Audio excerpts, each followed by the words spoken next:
একটা রাষ্ট্রীয় সাংবিধানিক পদে বসে তিনি বলছেন যে তারা রাতের অন্ধকারে সেখানকার যাদেরকে তাদের সন্দেহ হয় যে তাদের নাগরিক না, তাদেরকে বাংলাদেশে পুশব্যাক করে না। আমরা এবারই প্রথমবারের মতো হয়তো দেখলাম যে বাংলাদেশ কোনো একটা নির্দিষ্ট বলয়ের দিকে চোখ বন্ধ করে ঝুঁকে যাচ্ছে, যার ফলে আমরা আমাদের বন্ধুদেরকে হয়তো হারাচ্ছি অথবা সম্ভাব্য বন্ধুদেরকে হারাচ্ছি।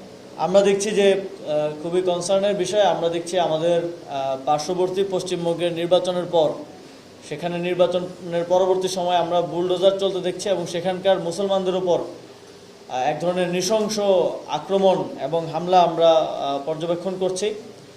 আমরা আমাদের বিভিন্ন গণতান্ত্রিক লড়াইয়ে আমাদের ভারতেরও বিভিন্ন অংশের জনগণকে আমাদের পাশে পেয়েছি।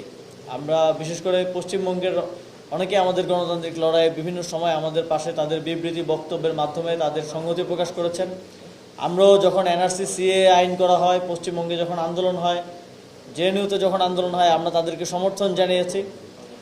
তো জনগণের সাথে আমাদের যে একটা সম্পর্ক গণতান্ত্রিক মূল্যবোধের জায়গা থেকে, সেটা আমাদের অব্যাহত ছিল এবং তারই ধারাবাহিকতায় আমরা পশ্চিমবঙ্গে যারা হামলার শিকার হচ্ছেন, যারা কমিউনাল ভায়োলেন্সের শিকার হচ্ছেন, যারা একটি উগ্রবাদী শক্তির দ্বারা নিষ্পেষণের শিকার হচ্ছেন, তাদের প্রতি আমাদের সংহতি সমর্থন জানাচ্ছি এবং এই ধরনের ঘটনার আমরা তীব্র নিন্দা ও প্রতিবাদ জানাচ্ছি।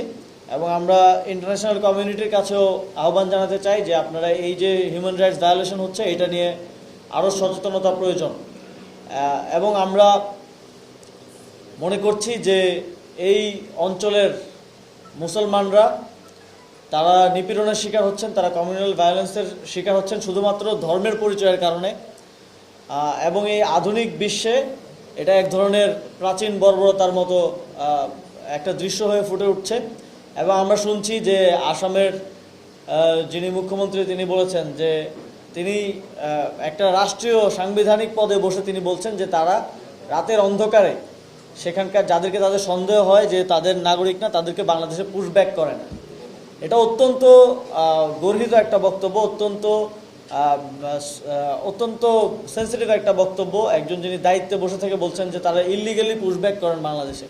কিন্তু এটা নিয়ে আমরা দেখছি যে বাংলাদেশের সরকারের কোনো স্পষ্ট বক্তব্য কিন্তু আমরা পাই নাই। আমরা বাংলাদেশের এই বর্তমান সরকারের সময়টা খুব কম হলেও আমরা বারবার দেখছি কূটনৈতিক ক্ষেত্রে তারা অবস্থান নিতে ব্যর্থতার পরিচয় দিচ্ছেন। এবং আমরা এবারই প্রথমবারের মতো হয়তো দেখলাম যে বাংলাদেশ কোনো একটা নির্দিষ্ট বলয়ের দিকে চোখ বন্ধ করে ঝুঁকে যাচ্ছে, যার ফলে আমরা আমাদের বন্ধুদেরকে হয়তো হারাচ্ছি অথবা সম্ভাব্য বন্ধুদেরকে হারাচ্ছি।